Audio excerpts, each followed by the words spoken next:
제가 이전에 섬기던 교회에 장선희 권사님이라고 하는 분이 계셨습니다. 이 권사님은 연세 드신 분인데 제가 신방 오는 것을 그렇게 좋아했습니다. 네, 신방을 제가 간다고 시간을 정하고 하면은 이분은 그 전날부터 목욕을 하시고 하얀 한복을 갈아입으시고는 몇 시간 전부터 아파트 문을 열어놓고 기다리고 있습니다. 제가 그 엘리베이터를 타고 그 아파트 입구에 도착하면은 방에 계시다가 버선발로 뛰어나와서 저를 이렇게 환영을 해줍니다. 제가 너무나 황송해가지고 물어봅니다. 마치 예수님 다시 만나는 것처럼 그렇게 저를 맞아주시고 해서 제 인상에 아주 오랫도록 남아 있습니다. 근데 그러한 것보다 그 권사님이 제 내리석에 남아 있는 이유는 제가 그곳에 권사님 만나러 신방을 가면은 그곳에서 꼭 하는 찬송이 있습니다. 권사님은 신방을 하며 하나님 말씀도 듣고 하지만은 항상 저와 더불어서 우리가 부르는 찬양이 있습니다. 손양원 목사님이 작시하신 주님 고대갑니다. 요즘 신앙생활 하는 분들은 이제 잘 모를 수도 있는데 예전 어르신들은 이 찬양을 그렇게 좋아했습니다. 가사가 이렇습니다. 낮에나 밤에나 눈물 머금고 내 주님 오시기만 고대합니다. 가실 때 다시 오마 하신 예수님, 오 주여 언제나 오시렵니까? 고적하고 쓸쓸한 빈 들판에서 희미한 등불만 밝히어 놓고 오실 줄만 고대하고 기다리오니 오 주여 언제나 오시렵니까? 3절 가사가 이렇습니다. 먼 하늘 이상한 구름만 떠도 행여나 내 주님 오시는가 해 머리 들고 멀리 바라보는 맘 오 주여 언제나 오시렵니까?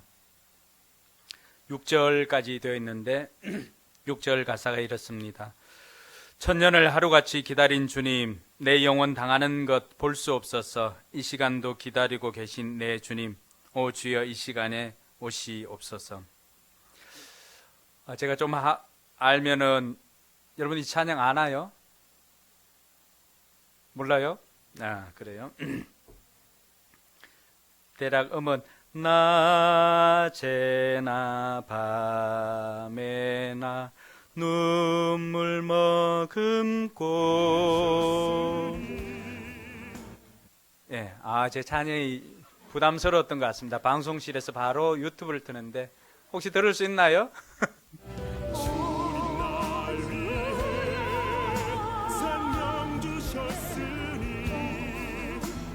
섞여서 나오는 것 같습니다. 네, 제가 계속 할 걸 그랬어요.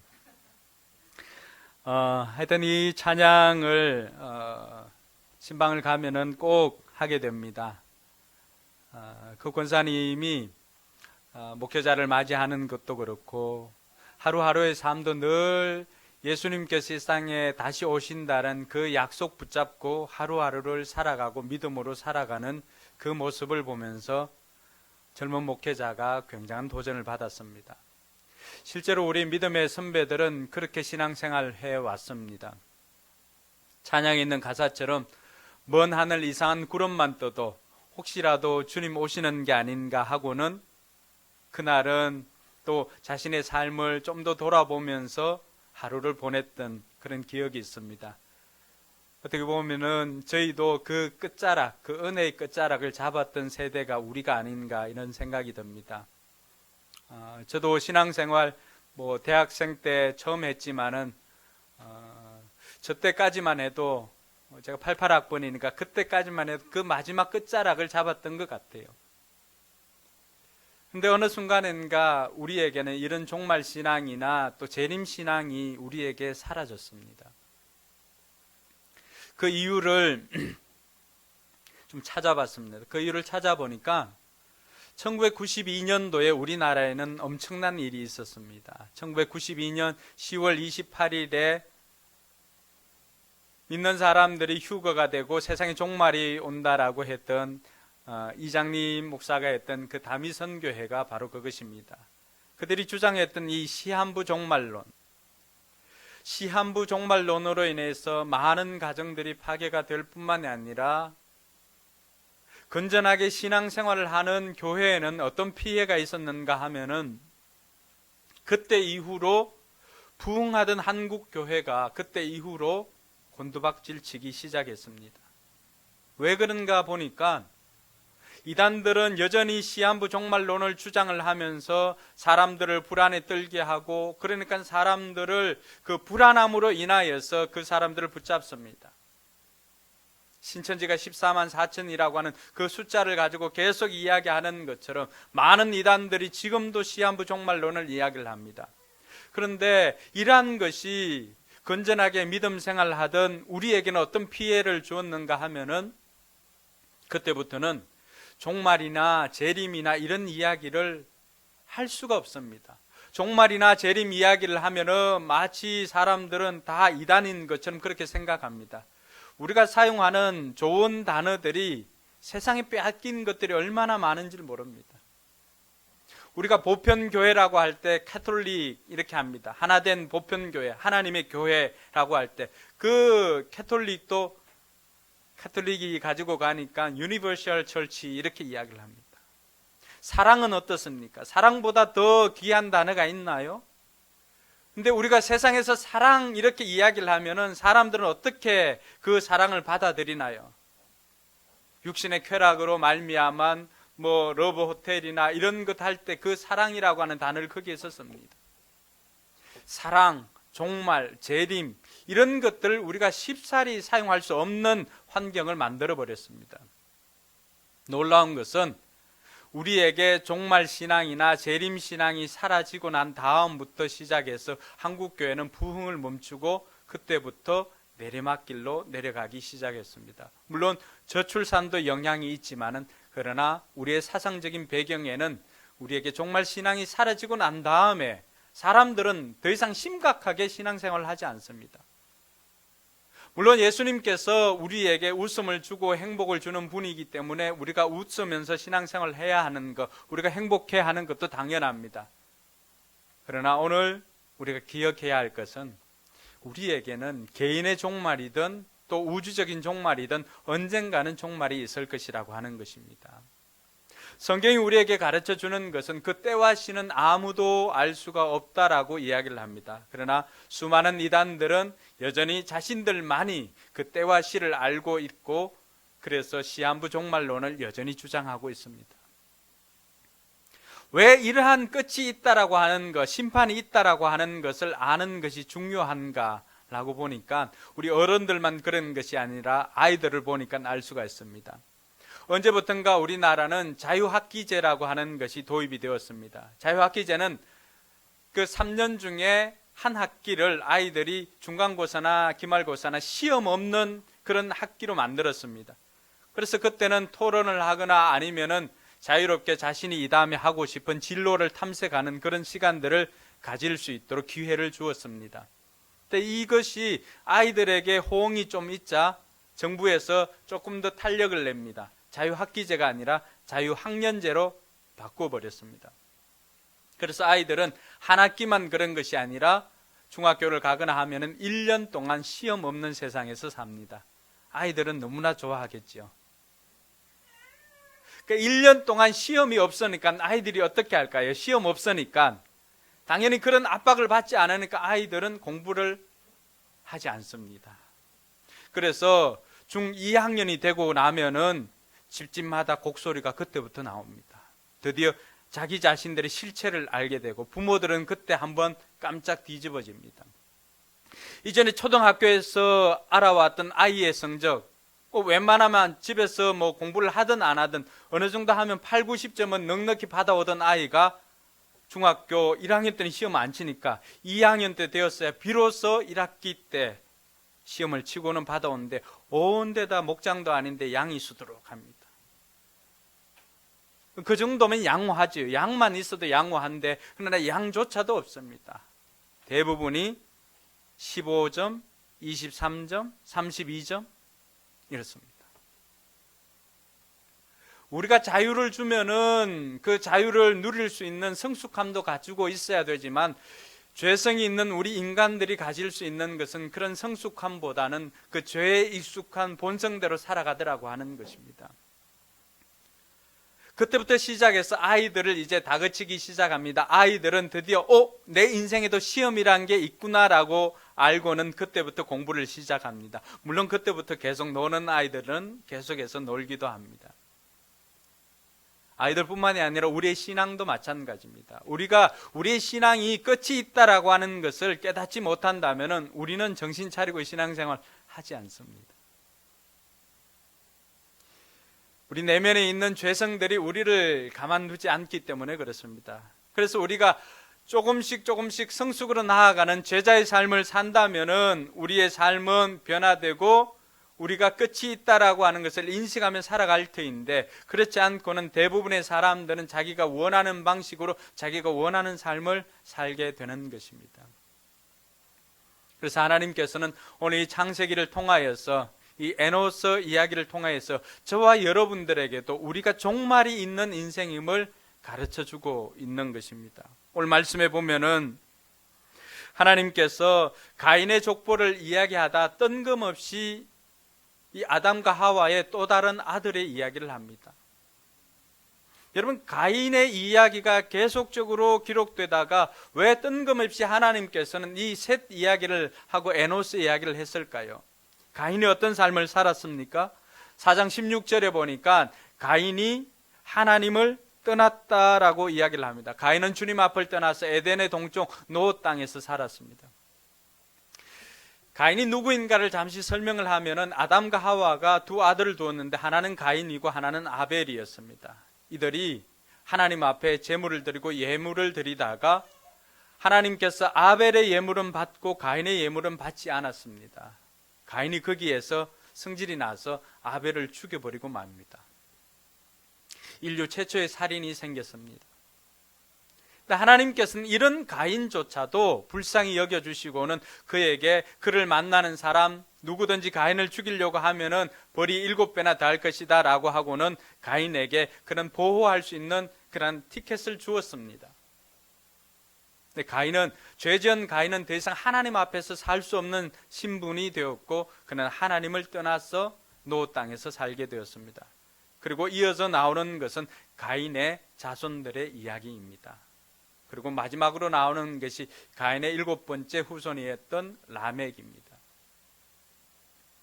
이 라멕은 가인의 후손 하나님을 떠난 인생들의 극치를 보여주고 있습니다. 가인의 후손들이 세상의 문명들을 많이 만들어내었습니다. 야발은 농사짓는 장막을 치고 또 양치는 목축을 하였던 목자로 소개하고 있고, 유발은 수금과 퉁소를 만들어서 음악을 만들었던 그런 사람이었습니다. 그리고 두발가인은 굴이나 철을 가지고 여러 가지 기구도 만들고 또 여러 가지 것들을 만들고 하였습니다. 근데 놀라운 것은 그 후손이었던 라멕은 이러한 것들을 가지고 사람을 죽이는 데 사용했다라고 하는 것입니다. 하나님 앞에서 살았을 때와 하나님을 떠난 인생들의 그 극치를 보여줍니다. 하나님을 떠난 인생들의 그 면면들을 보여주고 있는 것이 가인의 후손입니다.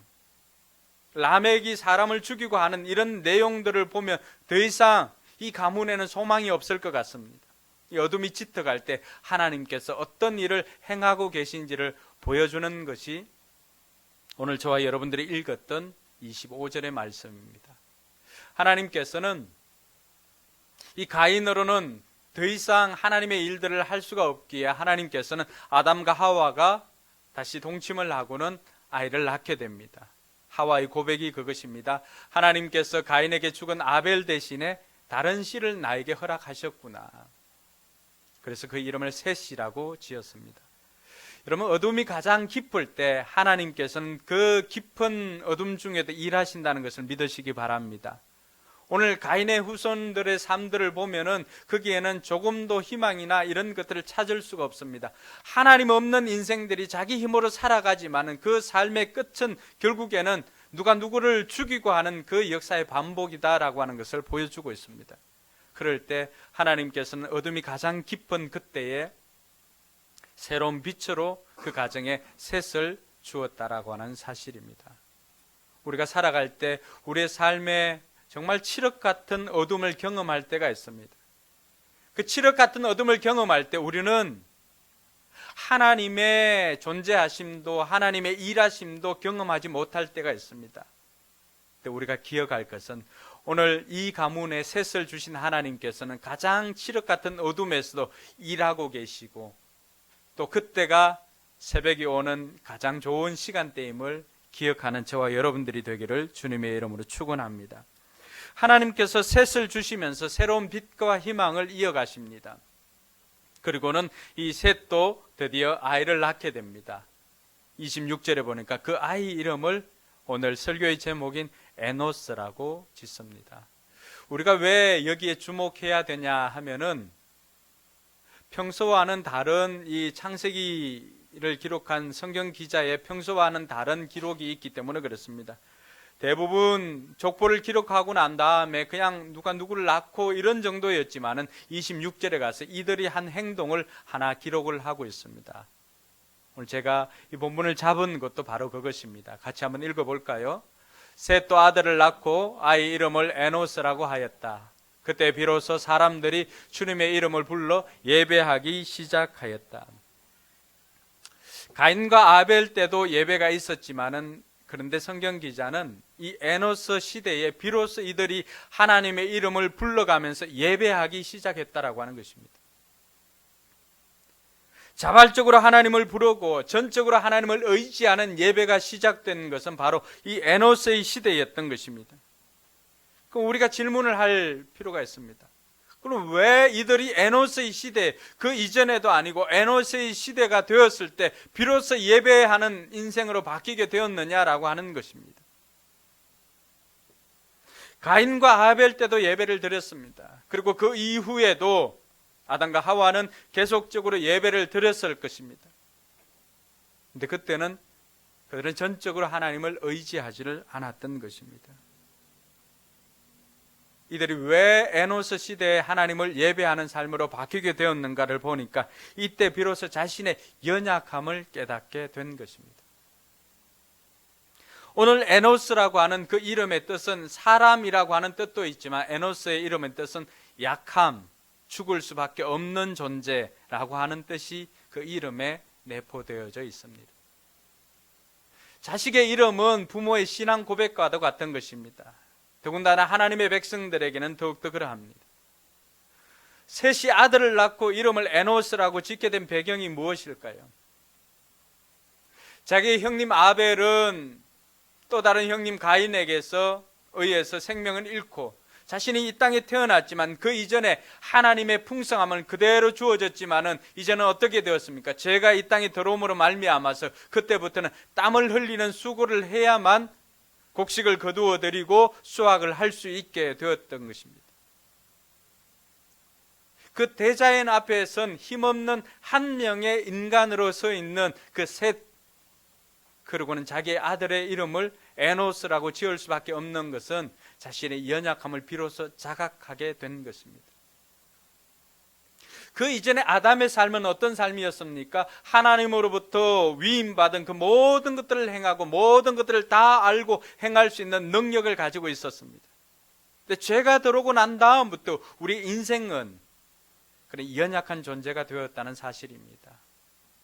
오늘 셋이 깨달은 것만 그럴까요? 저와 여러분들이 살아가고 있는 이 땅은 어떻습니까?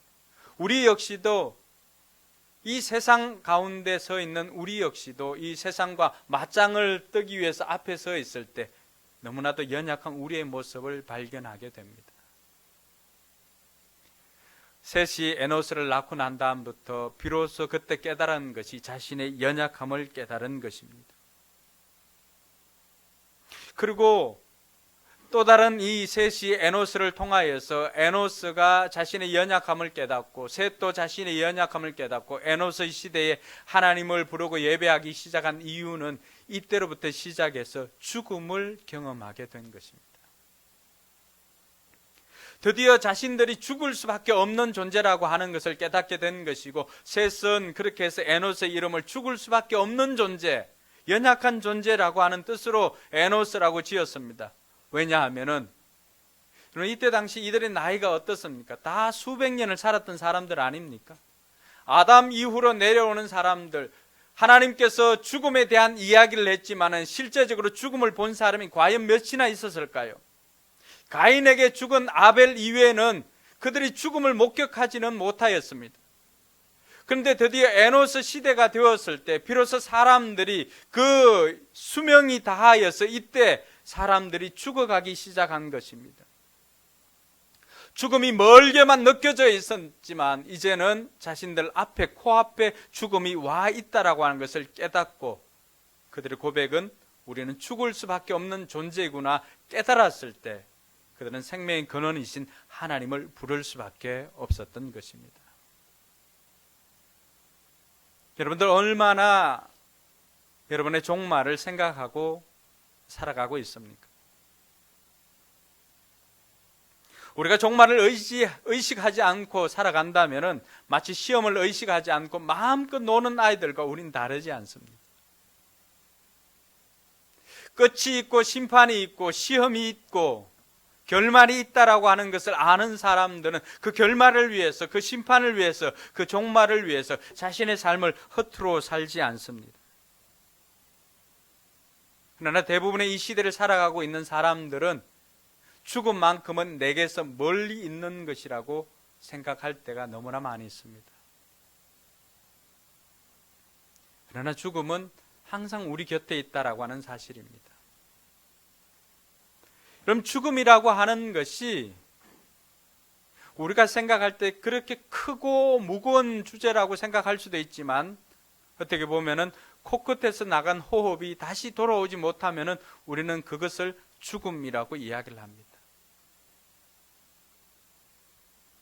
여러분들이 지금은 코로 숨을 내쉬고 코로 숨을 들이마시고 하는 것은 크게 어렵지 않습니다. 그러나 죽음을 앞에 둔 사람에게 가장 힘든 것이 있다면 코로 숨을 내뿜고 난 다음에 다시 그 코를 통하여서 숨을 들이마시는 것입니다. 내뿜은 숨을 다시 들이마시지 못할 때 우리는 그것을 죽음이라고 이야기를 합니다. 그래서 이재철 목사님 책에 보니까 그 죽음을 우리가 죽는 순간에 우리에게 많은 것이 바뀌는데 우리의 호칭이 달라진다고 이야기를 합니다. 죽는 순간에 우리는 사람에서 시체로 바뀝니다. 죽는 순간에 우리가 입는 옷이 바뀝니다. 의복이 아니라 그때부터는 시체들이 입는 옷은 수의입니다. 우리가 입는 옷과 시체들이 입는 옷이 뭐가 다를까요? 무슨 차이가 있을까요? 수의에는 없는 것이 하나 있습니다. 수의에는 주머니가 없습니다. 이 땅에 아무리 큰 재벌이라 할지라도 죽을 때는 아무것도 가지고 갈 수 없다라고 하는 우리 조상들의 죽음에 대한 해석이기도 하겠지요.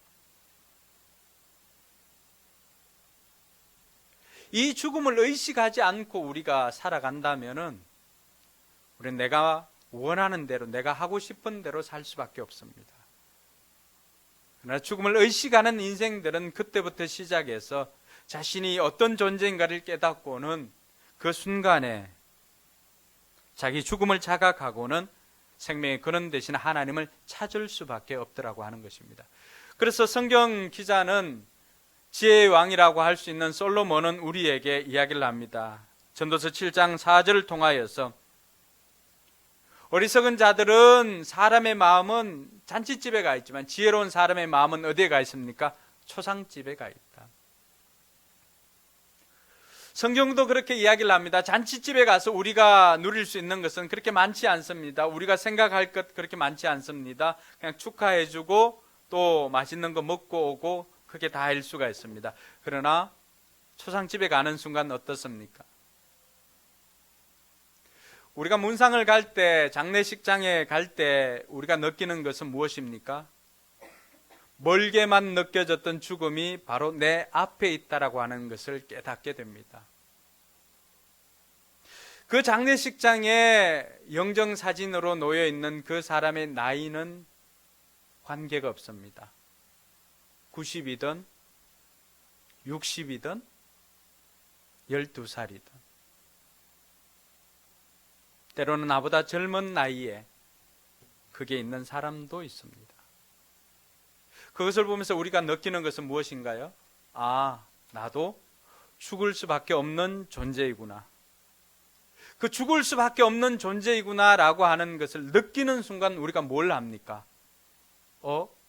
제대로 살아야 되겠네. 여러분, 시한부 인생을 사는 사람들이 그들에게 주어진 하루를 어떻게 보낼까요?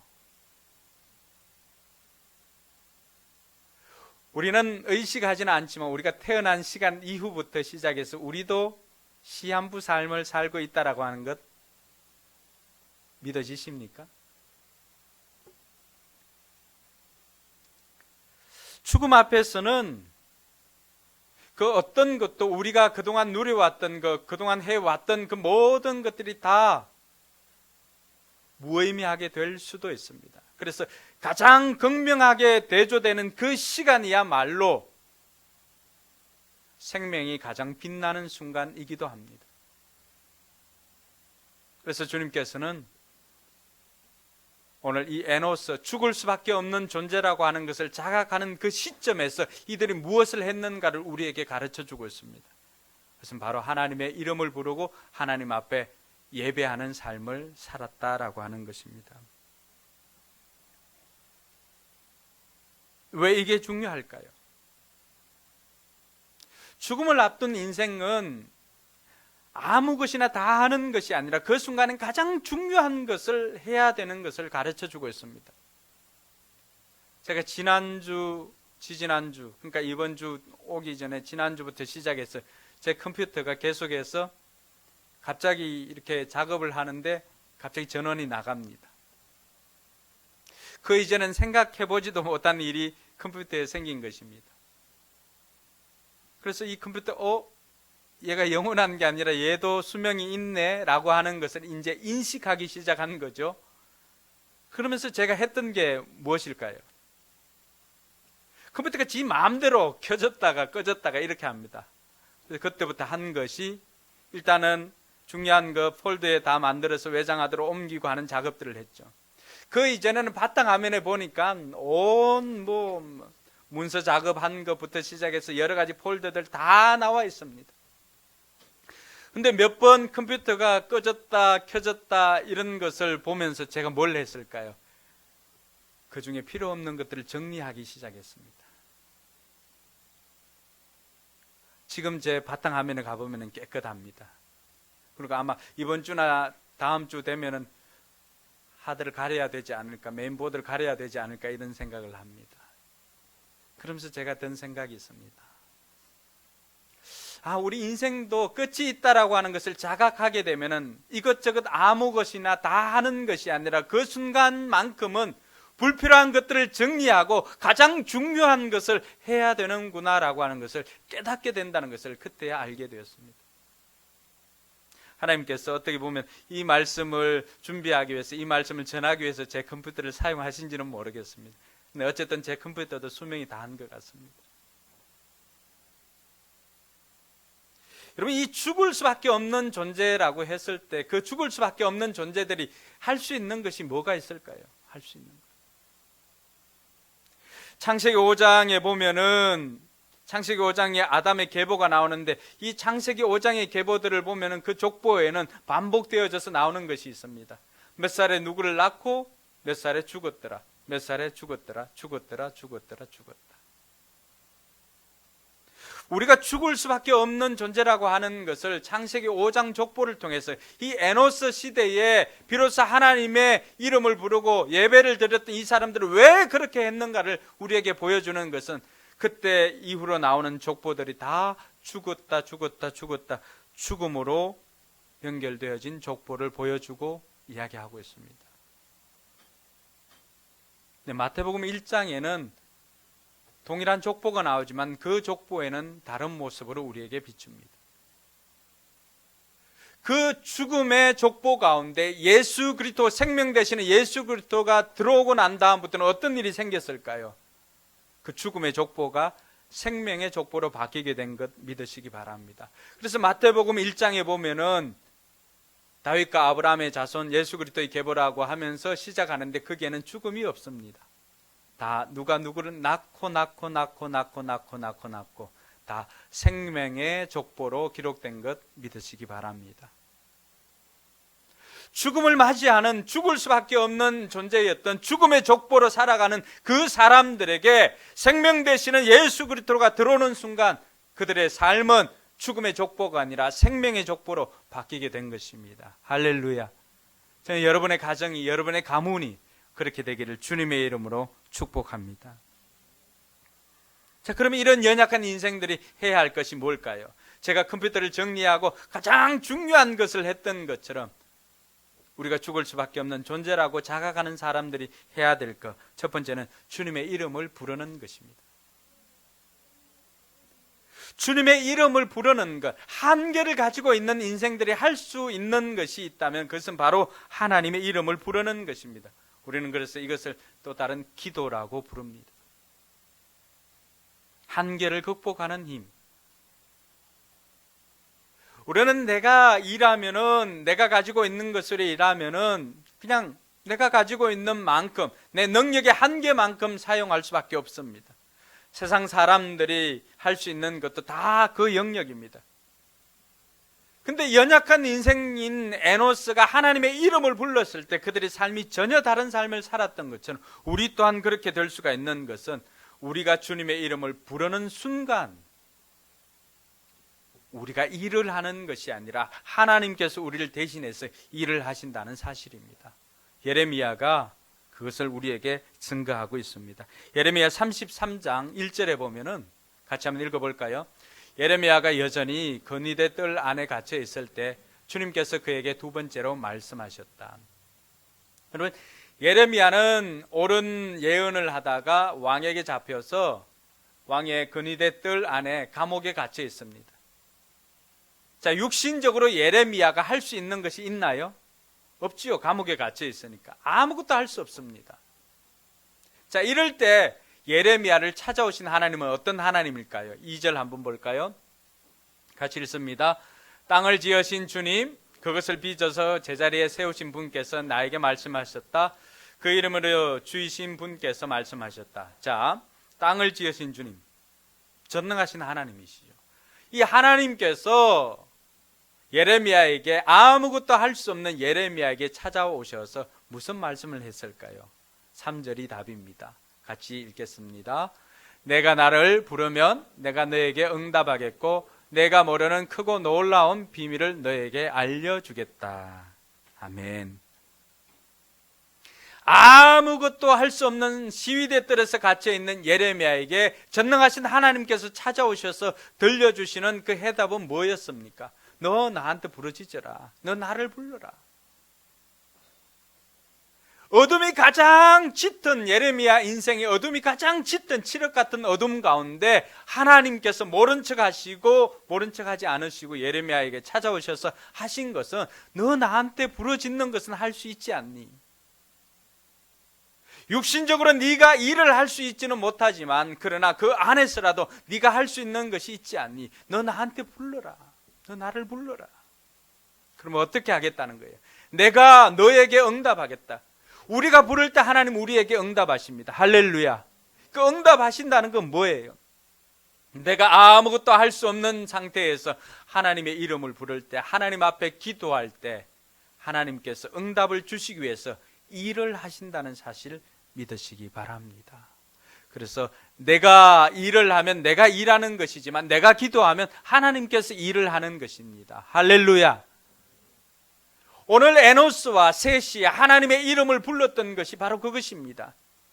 연약한 인생들입니다. 자신들이 할 수 있는 것이 아무것도 없습니다. 그때 이들이 깨달았던 것은 우리가 하나님의 이름을 부르는 것을 하자라고 하는 것을 깨닫습니다. 그리고는 하나님의 이름을 불렀을 때 하나님께서는 그들에게 놀라운 일들을 행하여 주셨습니다. 그리고 여기에 나와 있는 너희가 하나님의 이름을 부를 때, 이름을 불렀다라고 할 때 이 부르다라고 하는 단어는 히브리어로 카라라고 하는 단어입니다. 카라. 헬라어로 카라는 기쁨인데, 카라 그룹 있죠? 아세요? 있어요. 근데 히브리어로 하면 카라는 초대하다, 초청하다 이런 뜻입니다. 무슨 이야기예요? 26절에 보면은 비로소 이 사람들이 주님의 이름을 불렀다라고 하는 것은 이 사람들이 비로소 자기의 인생에 주님을 초청했다라고 하는 것입니다. 그 이전까지 가인의 후손들은 어떻게 살았습니까? 그 이전까지 가인의 후손들은 하나님을 떠난 인생입니다. 하나님을 떠나 사니까 자기 멋대로 자기 하고 싶은 대로 다 삽니다. 문명은 발달할지는 모르겠지만 그러나 거기에는 죄가 더욱더 창궐하게 됩니다. 그러나 셋의 후손인 셋과 에노스가 했던 것은 그 순간에 하나님을 자기 주인으로 초청한 것입니다. 할렐루야. 주님이 우리의 개인의 인생에도 주인이 된다면 우리의 삶에는 놀라운 변화가 생깁니다. 하나님께서 우리 가정의 주인으로 오신다면 우리 가정에 놀라운 일이 생깁니다. 하나님께서 우리 공동체의 주인으로 오신다면 우리 공동체에 놀라운 일이 생기는 것을 믿으시기 바랍니다. 그것이 바로 주님의 이름을 부른다는 것입니다. 주님의 이름을 부른다는 것은 내 주인을 바꾸는 것입니다. 우리가 언제 주님의 이름을 부릅니까? 가장 연약한 순간, 우리 힘으로는 할 수 없는 그 순간이 바로 주님의 이름을 부를 때라고 하는 사실을 깨닫고 여러분의 인생 가운데 여러분의 힘으로 해결할 수 없는 그 지점에서 주님을 여러분의 주인으로 초청할 수 있기를 주님의 이름으로 축원합니다. 주인이 바뀌는 인생입니다. 내가 주인 되어서 살 때와 주님께서 내 주인이 되어서 살 때에는 엄청난 차이가 있습니다. 내 능력으로 사는 인생이 아니라 한계를 뛰어넘어 하나님의 능력으로 사는 인생이 될 줄로 믿습니다. 그래서 우리 삶의 기적이 일어나는 거예요. 내 힘으로 할 수 없는 일들, 내 상식으로는 일어날 수 없는 일들이 상식을 벗어나서 일어나는 것입니다. 영혼 구원이 일어나고요, 목장에도 변화가 일어나고요, 개인의 삶과 가정의 삶에 변화가 일어나는 것입니다. 오늘 이런 인생의 변화들이 여러분의 삶과 공동체에 있기를 주님의 이름으로 축원합니다. 둘째로 우리가 할 수 있는 것은 연약한 인생이 사는 방법은 주님께 예배하는 것입니다. 제 컴퓨터가 전원이 나가고 하는 수명이 다 되었다라고 하는 것을 깨닫는 그 순간에 제가 한 것이 가장 중요한 것을 남기고 가장 중요한 것을 붙잡았던 것처럼 우리 인생도 마찬가지입니다. 죽음의 존재라고 하는 것을 깨닫고 난 다음에 이 에노스가 했던 것이 바로 하나님의 이름을 불러 예배하는 삶을 살았다라고 하는 것입니다. 여러분, 이들은 오늘 믿음의 사람들의 전형적인 모습입니다. 가인에 의해서 죽었던 아벨의 이름의 뜻이 무엇인지 압니까? 아벨의 이름의 뜻은 무상입니다. 무상, 허무하다라고 할 때. 에노스는 약함, 죽을 수밖에 없는 존재. 자, 아벨이나 에노스 이들의 모습을 보고 가인과 두발 가인, 또 유발, 또 이들의 모습을 보고 서로 비교를 하면은 어떻습니까? 아벨이나 에노스는 약하기 그지없는 존재들입니다. 오늘 세상 앞에 있는 우리들의 모습 아닙니까? 제가 처음에 대학 1학년 때 신앙생활 하기 전에 집사람이 기독학생회에 이렇게 들어가서 찬양하고 기독학생의 아이들을 보고, 저는 그때 당시는 교회를 다니지 않았으니까 가방 이렇게 옆구리 끼고 백바지 입고 늘 이렇게 다니면서 했을 때 제가 집사람에게 한 이야기가 있습니다. 야, 너 예수 믿는 애들 왜 저래 희바리가 없냐? 전문용 희바리는 알아듣습니까? 좀 더 변화시키면 메가리가 없냐? 애들 보니까 기독학생이 다니는 남자애들 보니까 다 힘이 없는 것 같고 다 나약한 것 같고 그렇게 보이더라고 하는 거예요. 나중에야 그 이유를 알게 되었습니다.